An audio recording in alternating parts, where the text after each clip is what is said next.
Buenos días, tengan todos. Hoy vamos a estar en Mateo capítulo 3, versículos de 4 al 9.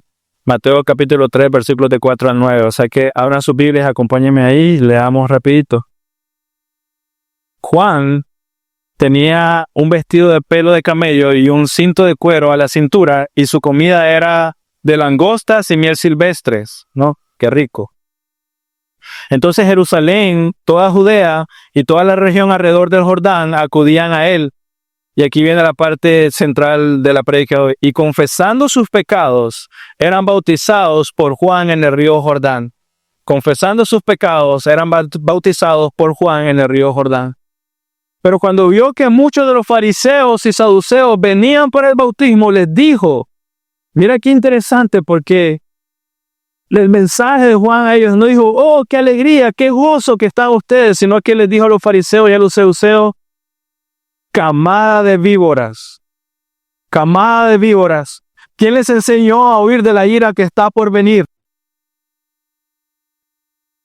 Por tanto, versículo 8, den frutos dignos de arrepentimiento y no piense que pueden decirse a sí mismos, tenemos a Abraham por padre, porque les digo que Dios puede levantar hijos a Abraham de estas piedras. ¿Ven? Camada de víboras, para despertarlos. ¿Te imaginas comenzar un sermón o estar haciendo el tiempo de bautismo y de repente viene alguien camada de víboras? ¿No te imaginas el golpe que sería hoy para la iglesia escuchar a alguien decir eso? Y la pregunta es, ¿por qué iban a Juan? ¿Por qué tantas personas? Y es muy probable que por su vestimenta supieran que él era un profeta. Es muy probable. Y lo otro, es muy probable que llegaran a escucharlo porque no había alguien más que enseñara como él. Esa es otra razón. No había alguien, o sea, lo mismo decían como Jesús. Nadie enseña como él. Ahorita Juan, es muy probable que lo escuchaban y decían, no hay otro que esté enseñando así. No muchos hablan como él hacía, con la autoridad que él lo hacía. Pero aunque miraban y escuchaban, sucede algo como hoy en día. Realmente no podían ver. Aunque miraban y escuchaban su enseñanza, no podían ver, no podían entender, no podían unir los puntos, ¿no? Y ver todo esto como el panorama completo, como parte de las promesas de Dios. No lo podían ver. Y sucede hoy, ¿no? O sea, sucede hoy. Y mira, cuántas veces, y esto no por mí, pero cuántas veces gente ha entrado aquí a esta iglesia y wow, qué increíble el tiempo de la prédica, nunca había visto la Biblia así, no me han enseñado así, pero esas mismas personas que también dicen eso se van.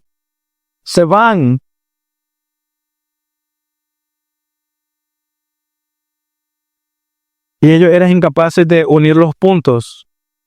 Acompáñame, por favor, 2 de Reyes 1:8 y compara eso con Mateo 3:4. Mateo 3:4 dice cómo estaba vestido Juan. Juan tenía un vestido de pelo de camello y un cinto de cuero en la cintura y su comida era de langosta y miel silvestre. Y ahora, 2 de Reyes, capítulo 1, versículo 8. 2 de Reyes, capítulo 1, versículo 8. Era un hombre cubierto de pelo, con un cinturón de cuero ceñido a sus lomos, respondiendo a ellos, es Elías tisbita, dijo el rey. O sea, Elías cuando estaba predicando se vestía así y solamente decía, estaba cubierto de pelo, su cinturón es aquí, e inmediatamente el rey, ese es Elías. Y luego tenemos a Juan, ¿no? Vestido de la misma manera. Y es como que en tu corazón la gente llega, escucha, ve, se sienten atraídos en tu corazón, sabes que hay algo bueno, lo has visto, lo sientes, sabes que debe de estar ahí, pero no sabes explicarlo, no sabes cómo reaccionar también a lo que estás escuchando porque necesitas que sea Dios por medio de su Espíritu que abra tus ojos. Necesitas. Puedes escuchar, mira, yo siempre digo, recuerda a Judas. Judas estuvo escuchando el mejor predicador de la historia y aún así necesitaba que sus ojos fueran abiertos. Hermano, debes de entender, si no es Dios quien abre tus ojos, siempre vas a estar ciego.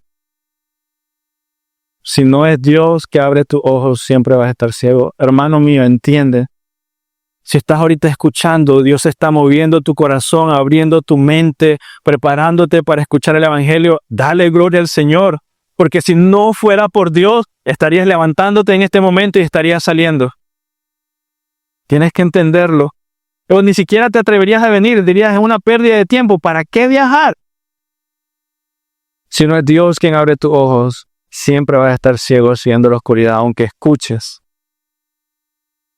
Aunque sea muy obvio lo que tienes por delante. Aunque sepas que es la palabra de Dios lo que estás escuchando, si no es Dios quien abre tus ojos, te trae en arrepentimiento, vas a salir igual.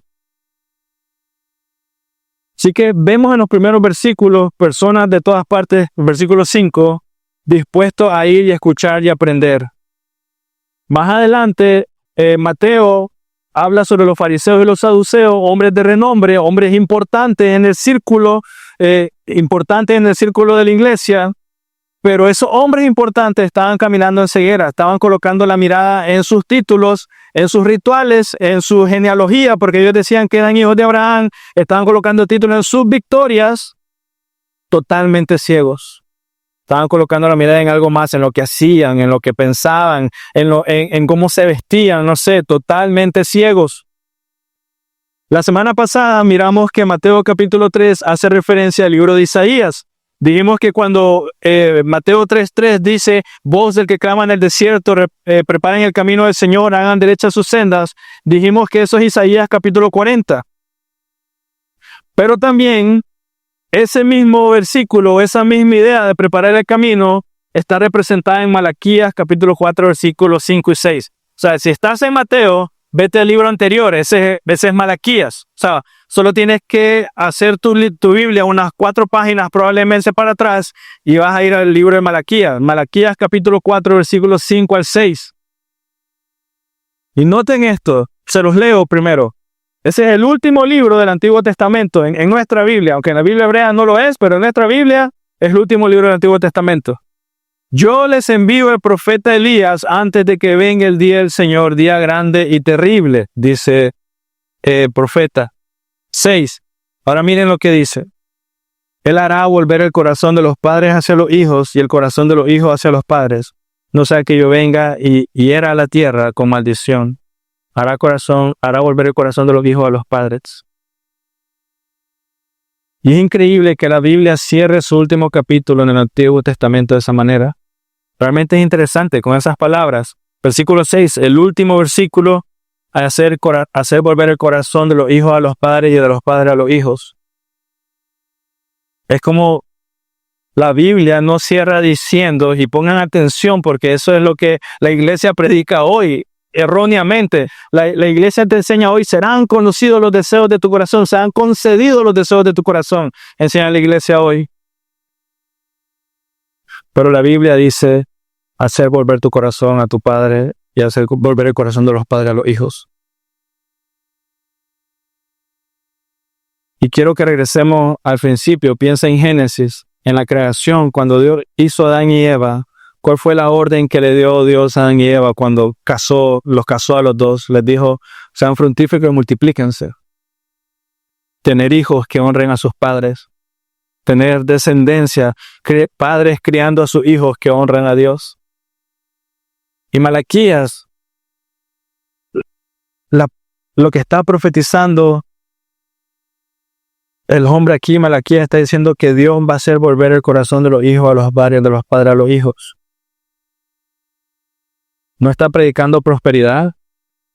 Pongan atención, no está predicando prosperidad. Eso es lo que predica la iglesia hoy, ¿no? Es más, no sé, supongo que es cultural, pero también tienen que darse cuenta que están completamente engañados. Pero la mayoría de las iglesias, tristemente evangélicas, los logos del año, de todos los años, de hecho, o sea, todos los años el mismo logo, ¿no? 2026, el año de la cosecha, el año de, no sé, la prosperidad, el año de por acá y por allá, siempre la misma cosa. El año que el Señor te va a dar todo, siempre la misma idea. ¿Quién es el centro de eso? Tus deseos, no puede ser. No puede ser porque a Dios no le interesa eso. Y tienes que entender, no fuiste hecho para ti mismo. Fuiste hecho para Dios.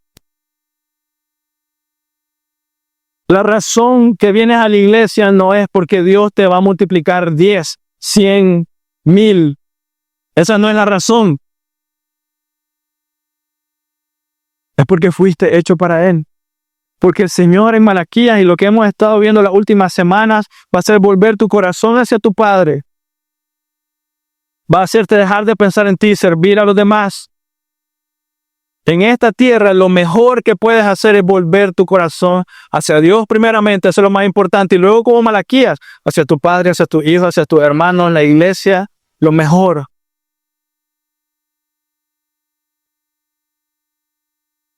Dios mismo dice que va a hacer esto y que lo mejor es, antes que Él venga a herir la tierra con maldición, que vuelva tu corazón hacia tu padre y hacia tus hijos.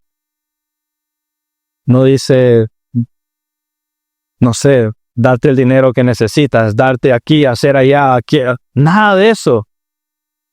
Y quiero que noten que si Dios está haciendo eso en este momento en tu vida, si Dios en este momento está abriendo tus ojos, preocupándote por tu familia, tu esposa, tus hijos, hacer volver tu corazón a ellos, volver tu mirada a Dios, tienes que entender, es el Señor. Porque separado de Él, sin Él, no podrías ver, estarías ciego, estarías viviendo igual. O sea, ahorita el viernes tuve una reunión con una familia y fue interesante porque estaba hablando con un joven de 15 años y le pregunté, ¿qué es ser un hombre? Y fue interesante su respuesta porque dice que se sostenga él solo, que pueda sostener a su familia y que ame a Dios. Y luego le pregunté, ¿cuántos hombres conoces de esa manera? O sea, esos eran sus requisitos, ¿no? Y luego dijo, a ninguno. Yo, exactamente. Exactamente. Porque viven para ellos, vivimos para nosotros. Y Dios quiere que te vuelvas de eso.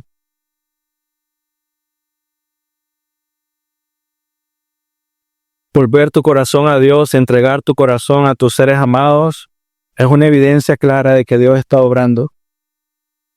Es claro. Ustedes servirse entre ustedes, una evidencia clara de que Dios está obrando. Orar uno por otro, evidencia clara. Amar a tu hermano más que a uno mismo, evidencia clara. ¿Y qué hace la iglesia hoy? ¿Qué enseña? Que te sientas bien contigo, que te sientas como la iglesia es para ti. ¿Sí? Sí, pero para que ores y glorifiques a Dios. No para que te llene o para que te haga sentir indispensable, porque no lo somos. Debes saber que el enemigo no está contento cuando empiezas a actuar así. El enemigo está alegre cuando lo más importante en tu vida son tus deseos. Pero cuando quieres servir a los demás, cuando quieres honrar a Dios, entregar tu corazón, el enemigo no va a estar contento nunca. El mundo nunca va a estar contento con eso. Va a querer detenerte, va a querer distraerte, va a querer hacerte olvidar, va a querer derribarte. Así como al inicio, ¿no? Tal vez venías mal, pero cuando comenzaste a poner la mirada a Dios, el enemigo no quiere eso. Pero mira, a pesar de tantas distracciones que hay, a pesar de tanto desánimo del mundo, ¿quiénes acudían a Juan? ¿Quiénes acudían a Juan? Versículo 5. Entonces Jerusalén, número 1, toda Judea y toda la región alrededor del Jordán acudían a él. O sea, venían de todos lados, no importaba. Entonces es como ahorita, ¿no? Donde sea, gracias al Señor. Chahuitío, Las Tejas, aquí, el centro, Solingalpa y cualquier otro lado. ¿Y cuál fue la respuesta inmediata de todas estas personas que venían? Versículo 6. Y confesando sus pecados, eran bautizados por Juan en el río Jordán. La respuesta natural del Evangelio es el arrepentimiento y la confesión de pecados. La respuesta natural. Y déjame explicarte por qué. Incluso en la ley natural, incluso hoy, si estamos siendo juzgados por algún crimen nosotros, estamos delante de un juez y de repente hemos sido encontrados culpables y nosotros hemos reconocido la culpa, ¿no? Si hemos reconocido la culpa, esa persona inmediatamente siempre confiesa su pecado, incluso en la ley humana. Y ahora lo contrario, ¿cuál es la respuesta en las leyes humanas de aquel que es esclavizado por el pecado? ¿Cuál es la respuesta que da aquel que no quiere aceptar su pecado, que sigue siendo ciego ante su pecado, aquel que es orgulloso ante su maldad. ¿Cuál es la respuesta de la persona que da delante de un rey? De un juez, perdón, ocultar su pecado, negar, minimizar su pecado, excusar su pecado, y luego, de todos modos, si aún así es encontrado culpable, tiene la osadía y el orgullo de decir, bueno, ni modo, esa es una mancha en mi caminar y mi apellido y sigo siendo una buena persona. Y es increíble, es como que maté a alguien, pero yo soy del apellido tal, entonces ni modo, esa es una manchita en el apellido. Es como alguien diciendo, bueno, hice esto malo, pero yo soy de la familia tal, o hice tal cosa aquella vez, y le di comida a los pobres, aquella vez di todo, no sé, cualquier cosa a los necesitados, tengo eso por lo menos. El orgullo, ¿no? En lugar de aceptar el orgullo, el pecado, todo, me agarro a lo bueno, entre comillas, que he hecho en mi vida. Y debes de tener cuidado de ese tipo de actitud, porque no es el evangelio. No es la respuesta del evangelio.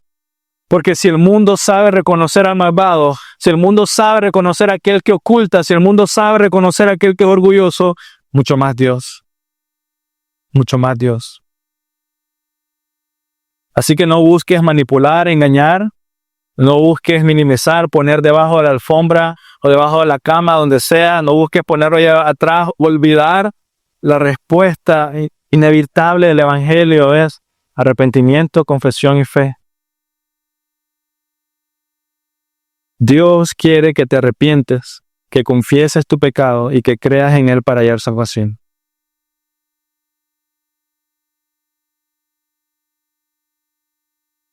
Dios no quiere otra cosa.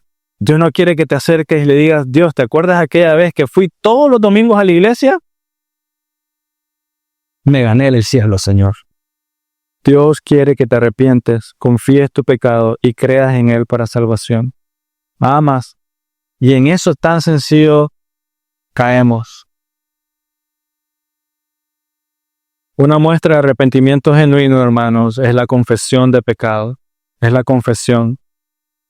Es lo que está pasando con Juan. Entonces Jerusalén, toda Judea y toda la región alrededor del Jordán acudían a él y confesando sus pecados eran bautizados por Juan en el río Jordán. ¿Te imaginas esa escena?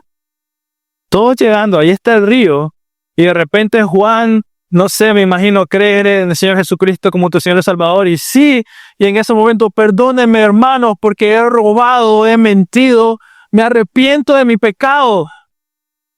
Ya no quiero vivir más así.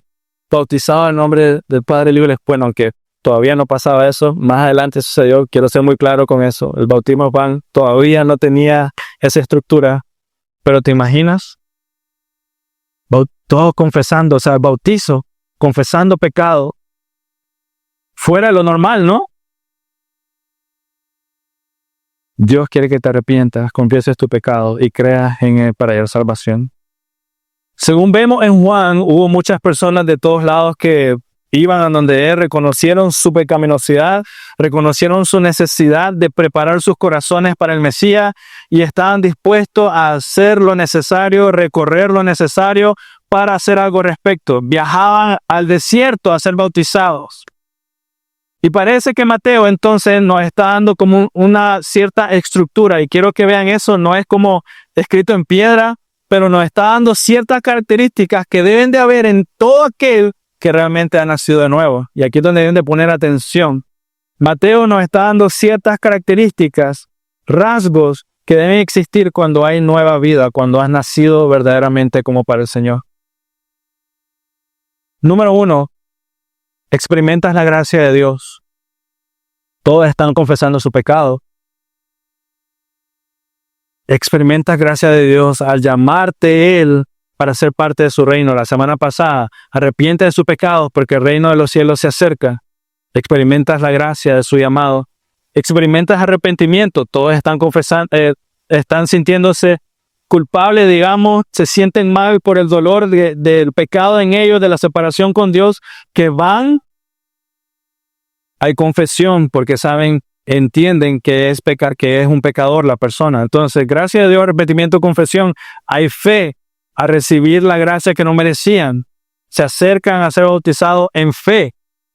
Porque ¿Qué han hecho hasta esta altura? Solamente caminar al desierto en fe. Y por último, hay bautizo, confesando y proclamando que Dios te ha dado nueva vida al creer en Él. Ahora, el bautizo, hermanos, es la respuesta exterior de lo que ya sucedió en el corazón del creyente. La respuesta exterior de lo que ya sucedió. De lo que ya sucedió. No son bautizados para ser salvos. Son bautizados porque ya fueron salvos. Porque creyeron. Primero creyeron. Y se lo voy a explicar más adelante usando los saduceos y fariseos de ejemplo. Pero recordemos que después de Malaquías tenemos 3 siglos de silencio. Y piensen, después de 3 siglos de silencio, el primer mensaje que está escuchando las personas es 2 cosas. Arrepiéntate, número 1. Y una de las primeras acciones externas que hay, bueno, confesión de pecado y esto, pero externo que todo el mundo lo ve es bautismo. Arrepentimiento y bautismo. Después de 3 siglos de silencio, arrepentimiento y bautismo. Después de tanto tiempo, esas eran las tareas urgentes e importantes. Si yo viniera a la iglesia hoy, en esta iglesia o cualquier otra iglesia, yo preguntara qué es lo más urgente que debe suceder hoy. ¿Qué es lo más importante en tu vida en este momento? ¿Cuántas personas me contestarían creer en el Señor Jesús con todo mi corazón? Eso es lo mejor y lo más importante. Yo estoy seguro que me dirían muchas otras cosas. Estoy seguro que Dios me conceda esto, que Dios me ayude aquí, que Dios haga acá. El mayor problema, o lo más urgente, nos lo está mostrando Juan ahorita: arrepentimiento, fe, bautismo. O en otras palabras, creer, arrepentirse del pecado, confesar, ser bautizado y dar frutos de arrepentimiento, que es lo que sigue más adelante. Creer, que es lo más urgente, iglesia, creer en el Señor Jesús, arrepentirte de tu pecado, confesar tu pecado, ser bautizado y dar frutos de arrepentimiento. El mensaje de Juan de arrepentimiento y su llamado a prepararte para el Mesías dieron gran fruto, y les voy a explicar por qué. El bautismo era para los pecadores. Sigue siendo. Y ningún judío se concibió jamás hasta ese momento pecador. Ningún judío se concibió jamás como un pecador excluido de Dios, apartado, separado. Ninguno. Por primera vez en esta historia, ves a los judíos reconociendo su propio pecado y ves a los judíos reconociendo su urgente necesidad de Dios. Expuesto de esta manera. Confesar pecado. Para un judío, en los tiempos de Juan, someterse al bautismo era esencialmente decir: confieso que estoy tan lejos de Dios como un gentil y necesito reconciliarme con Él. ¿Sabes por qué la idea así? Confieso que soy tan sucio como un gentil. Juan estaba bautizando judíos y gentiles, estaba bautizando gente de todos lados, el que creyera. Y en ese momento llega un judío y bueno, quiero ser bautizado, pero no como un gentil. Todos eran por igual. Ningún judío decía no como ellos. Todos eran por igual. Todo el que llegaba ahí llegaba confesando su pecado, confesando que había pecado en contra del Dios Santo. Y por tanto esa era la muestra de que el Espíritu Santo verdaderamente estaba obrando. Porque todos estaban claros, ninguno estaba como colocando una máscara delante de ellos, ninguno estaba haciendo eso como para aparentar o algo por el estilo. Era entrar, confesión de pecado, resultado del Evangelio, reconocer quién soy verdaderamente, alguien separado de Dios, y si no fuera por Él no podría hacerlo. Y eso nos muestra algo importante. Entonces, una vez más, el mayor problema o la mayor desgracia de nosotros, de Israel, no era la ocupación romana que estaba en ese momento. No era la injusticia que ellos que estaban experimentando. El mayor problema que tenían no era la soledad. El mayor problema que tenían no era la falta de dinero, la situación actual, la incertidumbre del futuro, la situación económica. El mensaje urgente de Juan era creer. Ser libre de la esclavitud del pecado y así vivir para Dios. Ese era el mensaje urgente, creer. Sé libre de tu pecado, libre de lo que te aparta de Dios, tu propio corazón. Y es claro por lo que estamos viendo aquí. La promesa de Dios en Isaías, recuerden que Él iba a preparar el camino, y Malaquías, que Dios iba a hacer volver el corazón de los hijos a los padres y de los padres a los hijos, fue cumplida en Juan. Y la primera acción que Dios hace pública por medio de todo esto de su enviado es preparar el camino hacia tu corazón. Entonces mira todo lo que está sucediendo y espero que me entiendas. En ese momento hay injusticia. Roma está ocupando Jerusalén. Ellos mandan. Aparte de las cosas que están pasando en medio de ellos, sus familias, problemas, lo que puedas imaginarte. 3 siglos de silencio y viene este hombre y está predicando arrepentimiento. Está preparando el camino hacia Dios. Tu corazón hacia Dios o viceversa. Y quiero que entiendas, la prioridad de Dios es tu corazón. Bueno, voy a decirlo de otra manera. La prioridad, su gloria, luego tu corazón.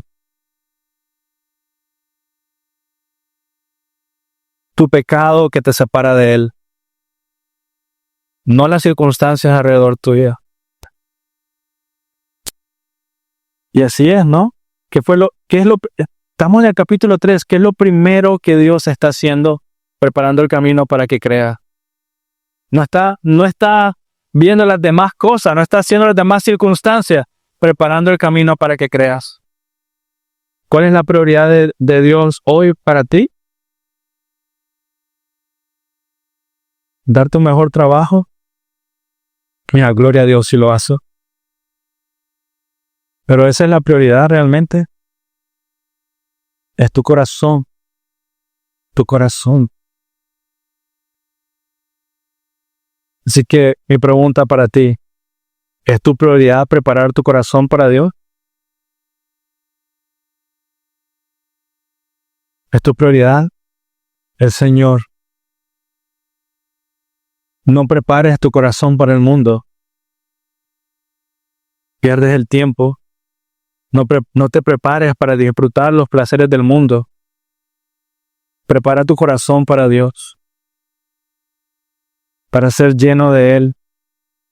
Que Él sea tu único y verdadero deleite. Y no estoy diciendo que los placeres sean malos, pero ¿de qué sirven si no está Dios? Prepara tu corazón para Dios. Si hasta el momento no has rendido tu corazón a Dios, tienes que entender, hay una separación inmensa entre Dios y tú, entre Dios y tu corazón. Hay una separación entre la vida eterna y condenación eterna. Y esa separación que hay, si no has rendido tu corazón al Señor, esa separación que hay no se hace más pequeña por buenas acciones. No se hace más pequeño por la cantidad de dinero que estés ofrendando. No se hace más pequeño por eso. Se hace no más pequeña, pero se elimina por completo por la sangre de Cristo. Así que la pregunta de nuevo, ¿qué es lo urgente que debes hacer hoy? Mateo nos está diciendo, arrepiéntete y cree para vida nueva. Y luego sé bautizado mostrando fruto del arrepentimiento. Arrepiéntete, cree y sé bautizado. No se dice que el pueblo participó de discusiones teológicas, nadie se puso a discutir si Juan estaba en lo correcto o no, si estaba predicando lo correcto o no. No se le están pidiendo pruebas a Juan de la sinceridad de su ministerio ni nada por el estilo, porque todas esas cosas suceden hoy, ¿no? Medimos la iglesia por cómo está la persona enfrente y eso es un grave error, porque debes de saber quien sea que esté enfrente es un pecador siempre. Más bien todos debemos de tener la misma actitud, confesar tu pecado y ser bautizado. Mateo 3:6 lo dice, ¿no? Y confesando sus pecados eran bautizados por Juan en el río Jordán. El hecho que ellos fueron y estaban siendo bautizados indica de que su corazón y su voluntad habían sido tocadas, habían sido movidos. Juan no tuvo que irles a decir, y mira, Juan no tuvo que irles a decir, vente, bautízate. No tuvo que ir a confesar, salió del corazón, fue algo claro. Necesito confesar, hablar, decir, ser libre de todo esto. Necesito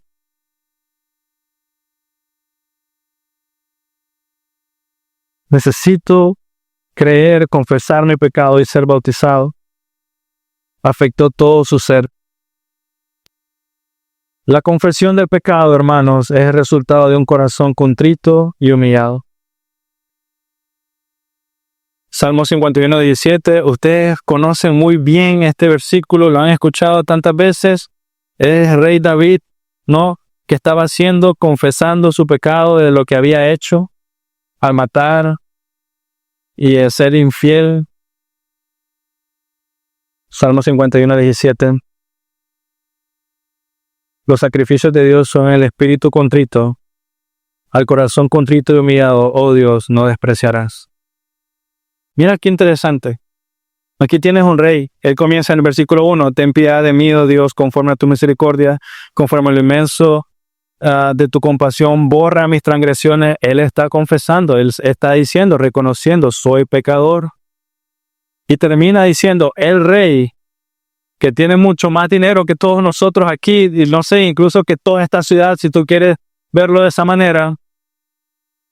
Los sacrificios de Dios son el espíritu contrito y el corazón contrito y humillado. Oh Dios, no despreciarás.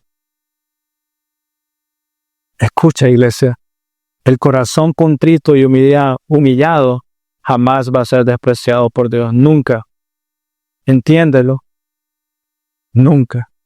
Venir delante de Él, llorar de rodillas y confesar a Dios tu pecado, jamás vas a ser rechazado. Y nos atrevemos a venir con nuestras propias acciones. El arrepentimiento, hermanos, es más que remordimiento. Es mucho más que sentirte mal o triste por tu pecado. Es mucho más que eso. Realmente humillarte delante de Dios es confesar y dar frutos de arrepentimiento, como habla Juan más adelante. Así que obedecer el mandato en Mateo 3:2 de arrepentirnos requiere un ejercicio de la voluntad. Si se ha producido en ti verdadera renovación de vida, si se ha producido en ti un nuevo corazón, si hay dolor del pecado en ti real, va a ser evidente en lo que eliges hacer. Va a ser evidente por lo que haces en tu vida. Por tanto, recibir el bautismo de Juan era una decisión para algunos israelitas que iba a exigir gran humildad. Iba a exigir humildad de ellos, venir y ser bautizados. Fuerza de voluntad también. ¿Por qué? Porque el bautismo realmente no es la primera vez que se ve. En la historia se mira el bautizo de gentiles, pero con la intención de hacerlo parte de nosotros, no para salvación, pero como un ritual para hacerlo parte de alguien, algo así como la circuncisión. Pero ser bautizado era solo el comienzo. Juan dice más adelante a los fariseos y saduceos, produzcan frutos dignos de arrepentimiento. Eso está en el versículo 8. ¿Y por qué para los judíos llegar y ser bautizados era una señal de humildad y realmente de voluntad, de rendir sus vidas a Dios? La ley había enseñado a los judíos a justificarse, o sea, a los judíos se les había enseñado a justificarse, pero Juan les enseña a acusarse a sí mismos y no a conformarse. ¿Qué significa eso?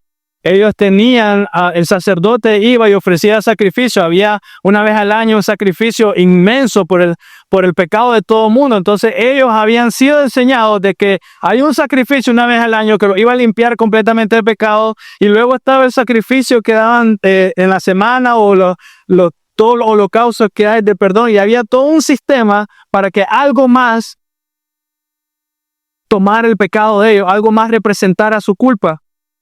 Y en este momento, por primera vez, ellos mismos estaban bajando al agua diciendo, yo soy el pecador. Yo soy. La plaga está en mi corazón. Por más que, mira, y los judíos que han llegado hasta ese momento ahí, han hecho varias veces sacrificio, representando todo, colocando su mano en el sacrificio, cortándole la cabeza y todo. Y todas las veces que lo han hecho, en ese momento estaban confesando por primera vez, el problema está en mi corazón. El mismo Isaías ya había dado ejemplo de cómo se ve el verdadero arrepentimiento. Si me acompañan, Isaías 1 del 16 al 20, Isaías 1 del 16 al 20.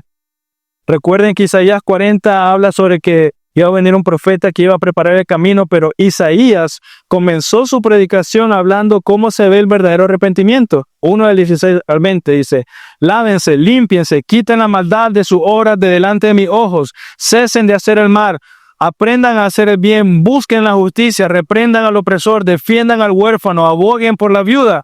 18. Vengan ahora y razonemos, dice el Señor. Aunque sus pecados sean como la grana, como la nieve, serán emblanquecidos. Aunque sean rojos como el carmesí, como blanca lana quedarán. Versículo 19. Si ustedes quieren y obedecen, comerán lo mejor de la tierra, pero si rehúsan y se rebelan, por la espada serán devorados. Ciertamente la boca del Señor ha hablado. La invitación siempre ha estado: vengan, razonemos. O sea, incluso Dios, por medio de profetas, en su gran misericordia dice razonemos, porque él bien puede decir, o te alineas o no. Juan les advierte a los saduceos y fariseos que deben realizar el bautismo genuino. Y déjenme explicarles por qué. Juan les dice, víboras, ¿qué están haciendo aquí? Y luego les advierte en el versículo 8, den frutos dignos de arrepentimiento, les dice a ellos. Dice eso porque conoce el trasfondo de esas personas. Y nosotros debemos ver si existe, o sea, lo importante de esa advertencia hoy mismo para nosotros también cuando tomamos la decisión, el paso de fe de ser bautizados. Voy a decir algo que creo que los va a mover, pero ser bautizado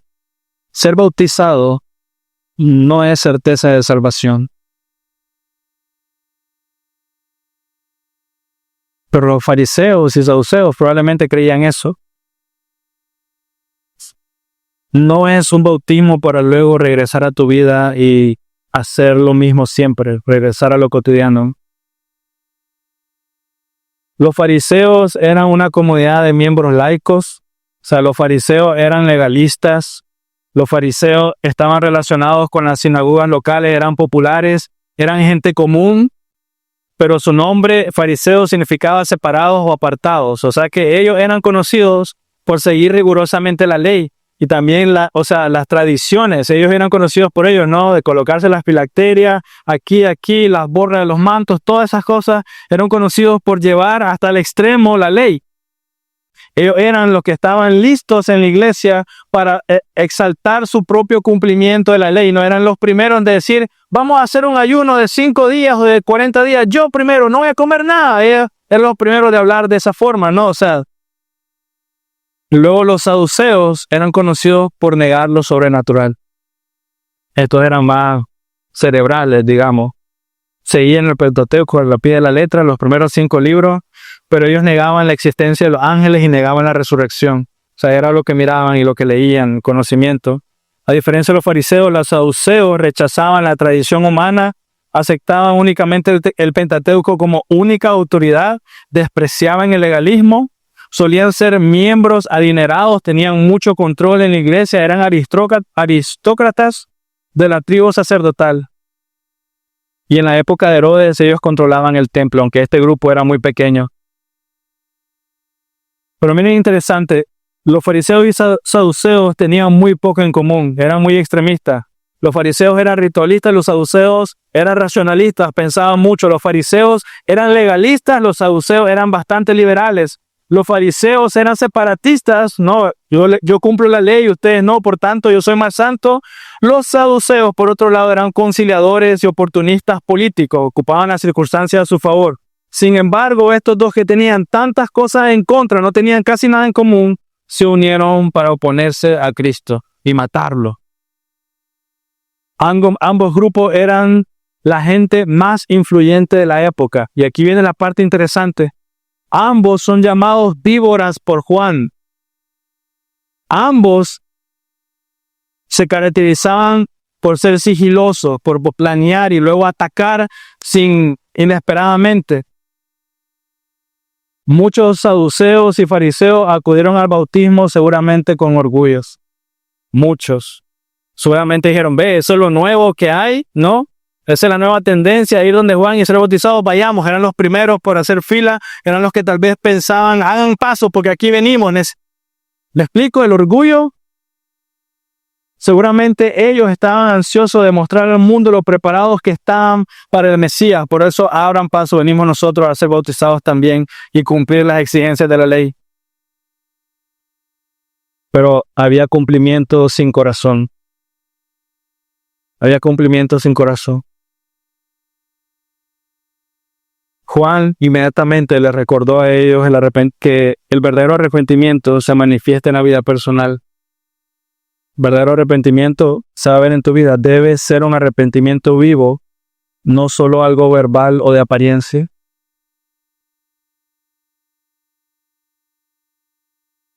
Mira, ni siquiera estoy hablando de bautismo, ni siquiera ha sucedido y Juan lo está advirtiendo. Tiene que ser algo real, vivo, no de apariencia.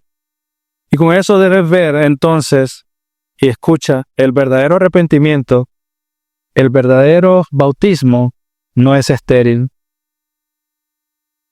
Da fruto.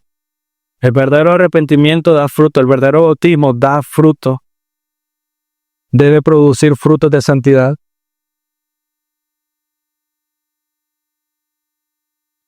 Claro, la mayoría del pueblo judío creía en la ira venidera y eso es lo interesante. Ellos sabían que venía la ira de Dios. De hecho, la estaban esperando porque la ira de Dios era lo que iba a correr a los romanos y iba a establecer el reino de ellos otra vez. Pero ¿sabes cuál es la diferencia de estos fariseos y saduceos? Ellos se acercaban al bautismo creyendo que eran merecedores de eso y que no merecían la ira. ¿Quién decía el judío o el fariseo en este caso que era merecedor de la ira? Los gentiles. Cualquiera menos ellos. Nosotros somos el pueblo de Dios. Pero Juan los consideraba impíos, víboras. Pero te imaginas hoy ir al bautismo así, ir a las aguas bautismales de esa manera. Vengo ante las aguas bautismales porque lo merezco, porque soy un buen cristiano. ¿Cómo le respondería Juan a esa persona? Víbora, vete de aquí. ¿Y sabes qué es lo peor? ¿Cómo respondería la iglesia si escuchara eso hoy? ¿Cómo se atrevió a decir eso el pastor? Quiero que noten el tipo de bautismo de Juan. Él sabe lo que estos hombres son. Es más, seguramente el día anterior muchos de esos fariseos y muchos de esos saduceos se estaban comportando de esa manera. Seguramente en el viaje estaban haciendo alarde de lo buen creyentes que eran o cómo sostenían, cumplían la ley.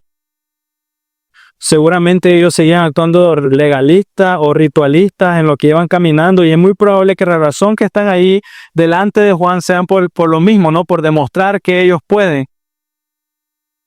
Pero si había alguno de ellos que llegaba al bautismo con un corazón genuino,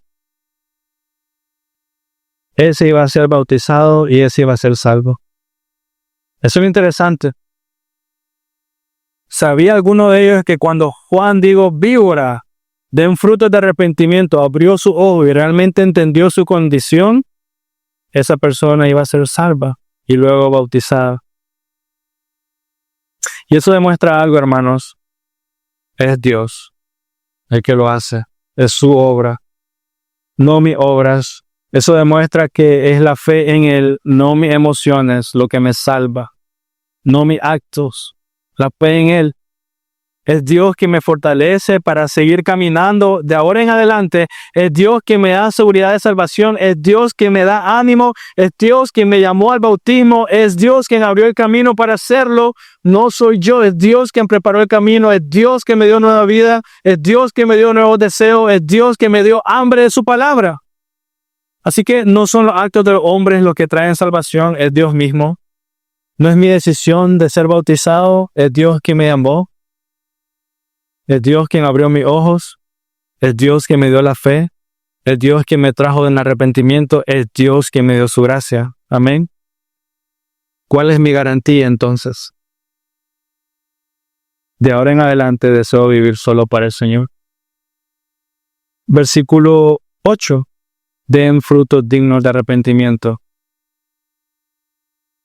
Eso significa vivir para el Señor. Dar frutos dignos de arrepentimiento, vivo para Dios. Somos llamados a dar frutos que muestran que ahora en adelante vivo para el Señor y no para mí. Por tanto, la advertencia es buena incluso hoy, ¿no? Para la iglesia de hoy es muy buena. La actitud religiosa, la actitud superficial de los fariseos, el ritualismo, lo que quieras ver, la dependencia en títulos, nombres, apellidos, estatus, lo que sea, sigue sucediendo hoy. Ciegan a las personas de la verdad, de su necesidad de Salvador.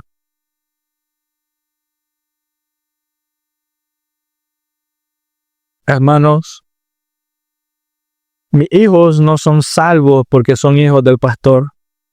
Nunca. Mis hijos son salvos si creen en el Señor Jesús como su Señor y Salvador. Por tanto, los que tienen un arrepentimiento genuino nunca dependen de sus acciones, jamás. Jamás se enfrentan a Dios con sus propias acciones, buenos deseos o planes, nunca. Si llego ante Dios en el día del bautismo o en cualquier momento, de hecho, pero si llego ante Dios dependiendo de mis propias acciones, lo único que voy a encontrar es la ira de Dios. Lo único. Porque lo que estás haciendo en ese momento es, piénsalo. Aquí está, Señor, todas mis buenas acciones. No necesito de Cristo. No necesito su sangre. Mira mis acciones, Señor. Para que me dé salvación. Tiene sentido. Si fuera tu hijo, ¿te imaginas a alguien? A mí me encanta esto. Imagina los que somos padres, ¿no? Tienes un hijo y voy a decir algo muy controversial, pero véanlo desde el punto de vista de padre. Imagina que tu hijo murió y le dieron su corazón, el corazón de tu hijo se lo dieron a alguien borracho y drogo, ¿no? Que de hecho en la medicina eso está bien. La intención es salvar la vida, no ven quién ni qué. Pero de repente cuando esta persona tuvo una segunda oportunidad, no tiene el corazón de tu hijo, y tú ves que esta persona regresa a lo mismo, ¿cómo te sentirías? Hay videos en internet de padres escuchando el corazón de su hijo, literalmente en el cuerpo de alguien más, y sienten tanta felicidad de escuchar el palpitar porque es su hijo. Ahí está. Y nosotros nos atrevemos a decir al Señor, no necesito la sangre de Cristo, aquí están mis acciones. No necesito creer en Él. Aquí está lo que hice, creo en mí nada más, creo en lo que yo puedo hacer. Arrepentimiento genuino, hermanos, es el fruto del Espíritu de Dios en ti. Jamás dependencia en ti, jamás dependencia en tus acciones, jamás. Sea cual sea tu pasado, saduceo, fariseo, griego, gentil, no importa. Arrepentimiento genuino.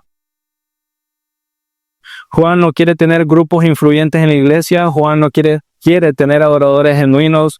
Juan no le interesa las grandes cosas que ha hecho. Juan no quiere hacer un nombre para él tampoco. No le interesa nada de eso. Juan quiere que conozcamos al Señor, nada más. Juan tampoco va a permitir que tú y yo creamos la mentira de que nuestras buenas acciones son realmente buenas y es lo que Dios quiere, porque no lo es. Dios, seguir rituales, ser aceptado o respetado por la sociedad o incluso hacer lo que se nos ordena, creer que eso es suficiente para el cielo, bueno, no va a permitir que lo creamos. Piensa en esto, recuerda, el fariseo y el saduceo asistían a la iglesia a diario, cumplían la ley o por lo menos intentaban hacerlo. Eran respetados en la cultura e incluso eran personas a las que varios aspiraban a imitar o incluso ser como ellos, pero aún así estaban perdidos. No tenían salvación.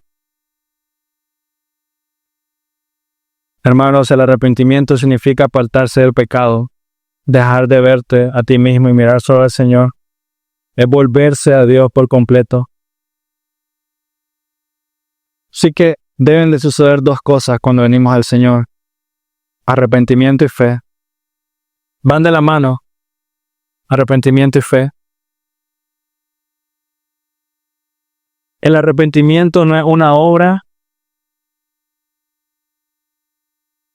pero los frutos que nos dice Juan, frutos de arrepentimiento, son inevitables. No los hacemos para salvación, los hacemos porque es inevitable. Es como el matrimonio, ¿no? Me gustaría pensar de que debería ser así. Si amas a alguien verdaderamente con todo tu corazón, es inevitable que le des el anillo. Va a pasar. Así que las obras de arrepentimiento, el fruto de arrepentimiento son inevitables, no por ganar algo, sino que es inevitable amar a alguien, es inevitable hacerlo. Así que, hermanos míos, no confíes en lo bonito de tus oraciones, no confíes en eso, jamás. No confíes en lo que has hecho en el pasado, confía solamente en Dios, su obra en Cristo por medio de su Espíritu. Es como hoy. No es que tenga nada en contra de lo que voy a decir, pero hoy ser doctor, ser un buen padre, ser decente en la vida, no fumar, no beber, son cosas en las que ponemos la mirada y que nos hacen tener algo de valor o incluso nos hacen llamarnos cristianos. No, me porto bien, soy cristiano. Versículo 7 y 9, del 7 al 9 dice: pero cuando vio que muchos de los fariseos y saduceos venían para el bautismo, les dijo: camada de víboras. Gente moralmente buena, camada de víboras. ¿Quién les enseñó a huir de la ira que está por venir? Por tanto, den frutos dignos de arrepentimiento y no piensen que pueden decir a sí mismos: tenemos a Abraham por padre. Y me encanta cómo arremete, porque les digo que Dios puede levantar hijos a Abraham de estas piedras. Están en el desierto y de esas piedras que están en el desierto Dios puede levantar hijos. Ser de la genealogía de Abraham o de cualquier otra persona no es suficiente para salvar a nadie. Se necesita un verdadero arrepentimiento y fe en la obra de Dios en tu corazón. Romanos 9, 6 al 8. Pero no es que la palabra de Dios haya fallado, porque no todos los descendientes de Israel son Israel, ni todos los hijos por ser descendientes de Abraham, sino que por Isaac será llamado tu descendencia. Versículo 8, esto es, no son los hijos de la carne los que son hijos de Dios, sino que los hijos de la promesa son considerados como descendientes. Y luego el 9 es mucho más claro, porque la palabra de promesa es esta: por este tiempo volveré y Sara tendrá un hijo. Un poco más entendible en Reina Valera.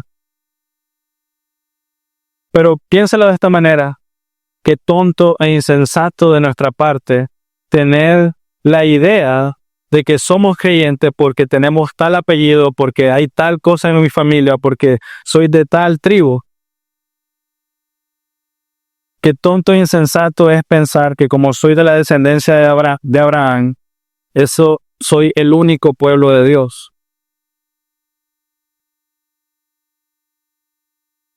Piénsalo de esta manera, un poquito orgulloso. No un poquito, es muy orgulloso. Como soy del pueblo de Abraham, como soy descendiente de Abraham, yo soy la única iglesia que Dios tiene. Nadie más puede serlo. Si se deshace de mí, no va a tener iglesia. Y en ese momento, Dios contesta por medio de Juan: puedo hacer hijos de Abraham de estas piedras. Cállate.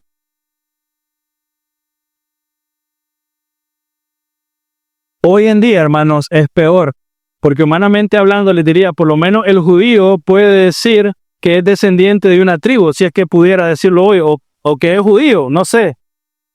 Pero nosotros, hoy en día, el orgullo y lo que nos atrevemos a hacer y decir en la iglesia es mucho peor. Hoy la gente cree que por sus acciones, por su sacrificio a la iglesia, eso es suficiente. Hoy la gente dice, si no es por mí, si no es por lo que doy, si no es por lo que hago, si no es por lo que sacrifico, si no es por cualquier cosa, no existiría la iglesia. Esta iglesia, incluso, tristemente, tiene pastores que dicen, si no fuera por lo que yo estoy haciendo, ninguno de ustedes estaría aquí. Y inmediatamente, Juan, Dios podría levantar pastores de esta piedra.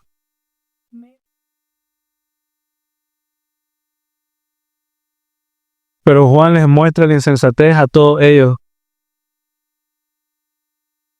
Qué terrible es pensar que soy parte del reino de Dios por mis propias acciones.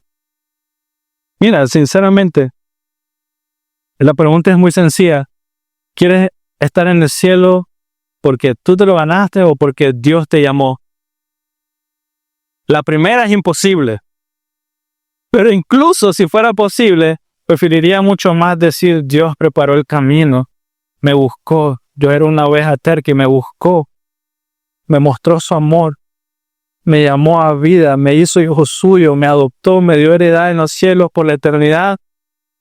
Prefiero mucho más poder decir eso que decir, es que yo fui un buen cristiano.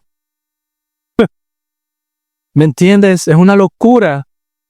Ser parte del reino de los cielos es un acto de Dios, no de nuestra acción. No es ser judío, no son los años que has pasado en la iglesia, no es lo mucho que has pasado en la iglesia o la cuota que has logrado cumplir. Es solo arrepentimiento y fe, hermanos. Es solo arrepentimiento y fe. No es lo que ya has dado. O sea, yo he tenido gente diciéndome, yo ya ayudé a la iglesia bastante tiempo, ya estoy para disfrutar. Yo como que, ala. O sea, realmente, el arrepentimiento es una renovación interior del hombre que se manifiesta en la vida exterior. Es como un árbol que produce fruto. Ese es arrepentimiento. Mateo va a hablar a nosotros mucho más adelante de esto. De hecho, Mateo habla sobre los que dan limosna, los que oran, los que ayunan y no lo hacen para la gloria de Dios. Ya tuvieron lo que merecían, ya lo hicieron. Ahí está. Mateo 15 habla de eso, de 7 a 9, pero vamos a irnos al final, ¿no? Estamos al inicio de Mateo y Juan está hablando de eso y ahora casi al final de Mateo, Mateo 23, Mateo capítulo 23, versículos 23 y 24. Sigue hablando de lo mismo, Mateo. Hay de ustedes, escribas y fariseos, hipócritas, que pagan el diezmo de la menta, del anís y del comino, han descuidado los preceptos más importantes de la ley, la justicia, la misericordia y la fidelidad. Estas son las cosas que deben haber hecho sin descuidar aquellas. Hermanos, sin un arrepentimiento genuino, el bautismo en agua es un rito vacío, sin sentido y peligroso. De nuevo, de esas cosas que golpean. Pero sin un verdadero arrepentimiento, lo único que estás haciendo es echarte agua encima. Nada más. No es nada especial, no es porque lo está haciendo el pastor, no es porque lo está haciendo, no es porque el hombre de Dios lo está haciendo y por eso el bautismo cuenta. No es porque lo hiciste en unas aguas especiales que fueron santificadas y por eso cuando saliste más limpio. Después porque creíste en el Señor Jesucristo como tu Señor y Salvador y luego fuiste bautizado, lo que ya sucedió. Así que ya sea que los fariseos o los saduceos se bauticen o no, su condición es realmente grave. Estaban separados de Dios completamente y creían que sus acciones los estaban acercando cuando realmente no era así. ¿Qué hizo Juan para que estos hombres abrieran los ojos? Algo interesante leyendo, Juan no hizo ni un milagro. Lee lo poco que tenemos en Mateo, en Lucas, ni un milagro. No fue como Elías. Elías hizo muchos milagros, Elías hizo bastantes. Pero Juan lo único que hizo fue predicar el evangelio. Nada más. Y aún así tenemos a este hombre. Juan busca sacarnos a todos nosotros de la mentira y lo que está ocupando es el evangelio. Por eso cuando les digo, iglesia, cree, no son palabras sencillas o no son palabras vacías. Realmente tiene mucho peso. Arrepiéntete y cree. Así que para terminar, lo que hemos visto hoy, la venida del reino de Dios exige arrepentimiento. Eso es el versículo 2. El arrepentimiento debe ser genuino, es lo que hemos hablado hoy en síntesis. Si deseas escapar de la ira venidera, el arrepentimiento debe ser genuino. Entonces, todo nuestro estilo de vida por el arrepentimiento genuino va a cambiar, va a ser diferente. Nuevos deseos, nuevos anhelos, armonía con la voluntad de Dios. Y hay un arrepentimiento oral. Todo el mundo escucha. La mera descendencia de Abraham no basta. Tus buenas acciones no bastan. ¿Quiénes necesitan escuchar esto, hermanos? Los que duermen. Necesitan ser despertados. Sinceramente, estamos dormidos a la palabra de Dios. Dios nos dice, ven, siéntate conmigo. Pongámonos a cuenta en Isaías, siéntate a la mesa, come lo que nunca has comido. Bebe leche, miel. Aquí está servida la mesa para ti, acércate. Y nosotros es como, gracias, ahí llego. Hermano, para todos nosotros, ¿estás dispuesto a destruir lo que te distraiga de hacer lo necesario? Eso es lo que está pasando aquí. En esencia, ¿estás dispuesto a deshacer, destruir, apartarte, olvidar, ya no seguir viendo, no escuchar más, tomar las decisiones necesarias para destruir, abolir, matar lo que sea que te esté distrayendo en este momento de hacer lo necesario? ¿Qué es lo necesario? Fe, arrepentimiento, confesión de pecado, en ese momento nueva vida, y luego lo que sigue es bautismo. Bautismo.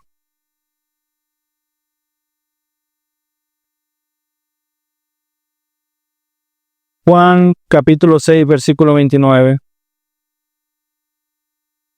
Juan capítulo 6, versículo 29. Realmente el evangelio es muy sencillo. Jesús le respondió, 28. Entonces le preguntaron, ¿qué debemos hacer para poner en práctica la obra de Dios? Le preguntaron, ¿qué debemos de hacer? Jesús le respondió, 29. Esta es la obra de Dios, que crean en el que Él ha enviado. Nada más. No empezó una lista de tareas, que crean en quien Él ha enviado. ¿Cómo puedes vivir para Dios y para los cielos? Cree en aquel quien Dios envió, Jesús. Cree en Él. ¿Cómo puedo tener vida nueva? La misma respuesta, cree en Él. ¿Cómo puedo dar frutos de arrepentimiento? Cree en Él.